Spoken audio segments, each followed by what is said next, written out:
Good evening. I'm here with Omar. My name is Abdiweli Mohamed.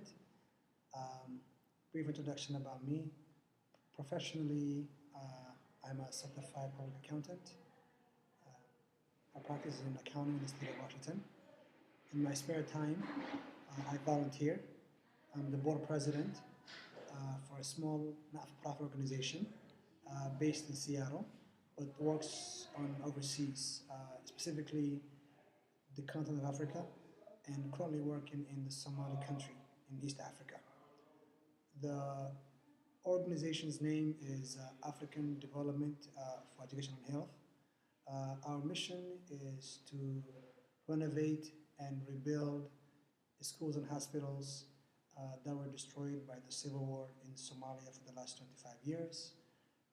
If you follow the history of Somalia or the Somali nation, you will know that they haven't had a formal government for the last 25 years.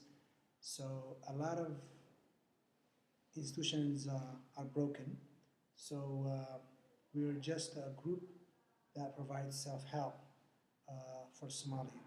Last year, we sent medical shipment equipments to a region in Somalia, southwest, and tonight we just concluded a fundraising for another medical shipment to two regions in Somalia, specifically in central Somalia. I'm not paid. This is a volunteer job. I like doing it because I believe in the mission and the vision. And also, some parts of my family are back home. So I was always told not to forget what I came from. I came from Somalia. Yes, I'm an American right now. Is it okay still? Yes, I'm an American, but at the same time, I'm also Somali too as well. So I'm doing the best I can to help. It's the saying that for those who are giving more is expected of them. So that's why I like doing what I do for this not-for-profit organization. You talked about some problems and the reason why they happen. Why do you think they exist? Well, a lot of reasons.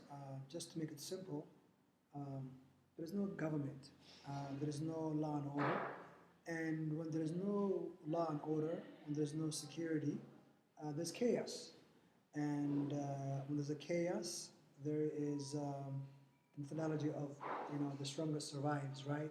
So those are the problems. I think the biggest problem is just not having a government that provides the services that we're trying to provide right now. I don't think if there was a formal government in Somalia that would be doing this because the government in place would be taking care of its own people. But because there is no government that provides health services, educational services, we are the ones that have to provide those services. How did you become involved in this type of work? It's I don't have a hobby really. My only hobby is really just doing something like this. I like helping people. Um, I, you know, growing up, I didn't have a lot.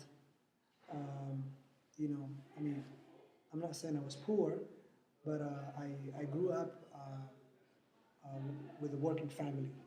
We only had what we had. Sometimes we skip meals because my mom didn't make enough money to cook dinner. So, but at the same time, I was very humble. I thought I was rich.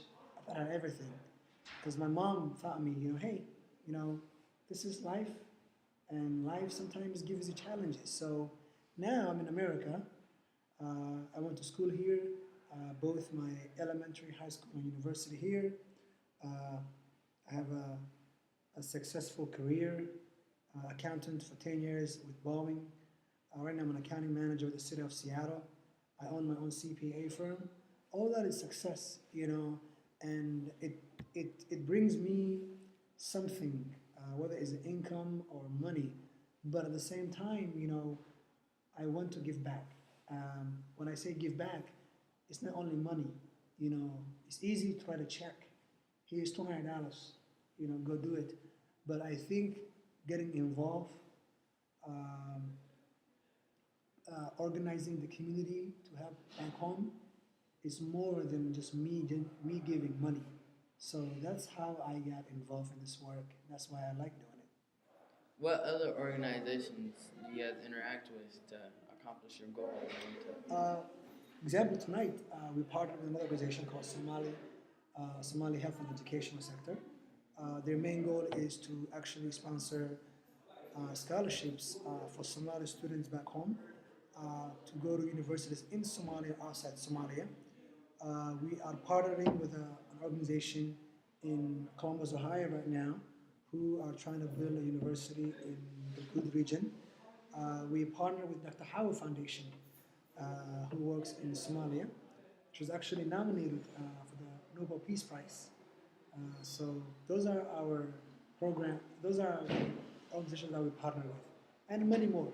Right now, we're working on partnering with Harvey Medical Center and the University of Washington Medical Center, so they can give us, secondhand used equipment and supplies to donate to Somalia. What are the sources of your funding to this work? Our funding is you and me. You donate, your dad donates, I donate, $50 here, $100 here. That's our funding source. It's community owned. It's owned by us, and the program is by us. So we don't ask funding from external sources. We would love to take them, but at this moment we don't have the capacity and the resources to to ask for grants and stuff. But if anybody there watching, we're looking for funding. Do you consider what you do as human rights work? Yes, I do consider that. It's every human's right to have a good health and a good education. Because when you have those two, you can benefit mankind and society. So what I'm doing is actually human right. All right, and that's it. Thank you. Thank you, sir.